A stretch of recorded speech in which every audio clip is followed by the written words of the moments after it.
and welcome to Button Bash. Resident Evil HD Remastered is a remastery of the HD version of Resident Evil, which released on the GameCube. Barry! What is it? Look out! It's a monster!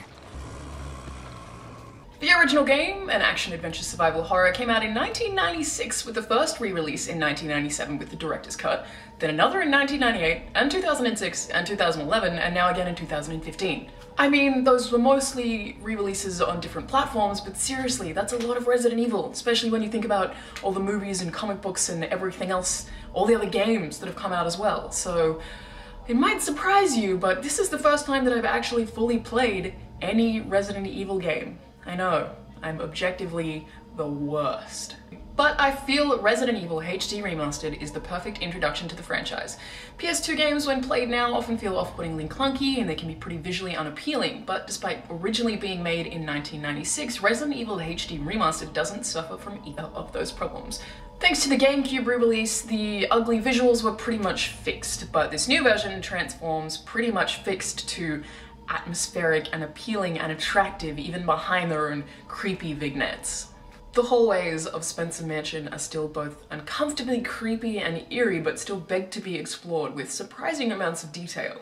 Every room you backtrack through, every puzzle, every horrific, diverse monster that threatens to become even more horrific unless you're actually willing to spend your hauntingly scarce ammunition, they don't feel dated at all.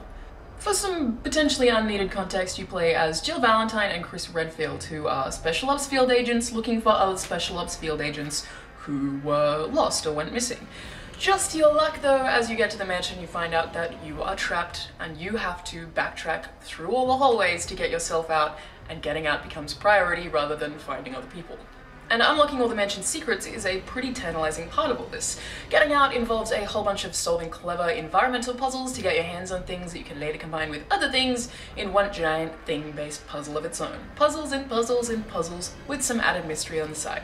Oh, and zombies. The new 3D character models fit quite perfectly with the updated creepiness of the mansion, and as what I can only assume is a thank you to old fans, you can play as Chris Redfield and Jill Valentine in skins from Resident Evil 5. There's also fancy 16:9 widescreen and some subtle camera pans, but an unfortunate amount of clipping issues let the experience down. Under strong light, some of the art is noticeably blurry and pixelated too. But what's probably most important is the update to tank controls. So for those who don't know, tank controls is basically where a human in a game drives like a tank in that they can't move forward and in directions at the same time. So Resident Evil HD Remastered allows you to play in tank controls if you want the feeling of the old games, but you can also not. You do still have to stand in one place to shoot as you did in the original, but I personally don't have a problem with not being able to walk and shoot. I think that it adds a lot to the experience. There's also the addition of an easy mode, though of course depending on your skill, I don't feel it's necessary. While the tank controls are now optional, it seems the AI hasn't actually been updated to reflect this, which makes some of the boss fights that are obviously intended to be challenging a little bit too easy. That's really just in combat though. Most of Resident Evil HD Remastered is depressingly challenging, in a good way. I know that probably doesn't make sense, but it's almost like a labyrinth of really messed up choices. If you make one wrong decision, someone dies. Take too long figuring out a puzzle, you miss out on scarce resources. You have to be smart with your inventories and frugal and calculated because there are seriously punishing outcomes for even the tiniest mistakes. I guess all in all, I'm really glad to have gotten to play it, and I think for existing fans of the franchise, this is going to be an awesome experience just as it was for me, as scarred as I now am. I'm Alana, and thanks for watching Button Bash.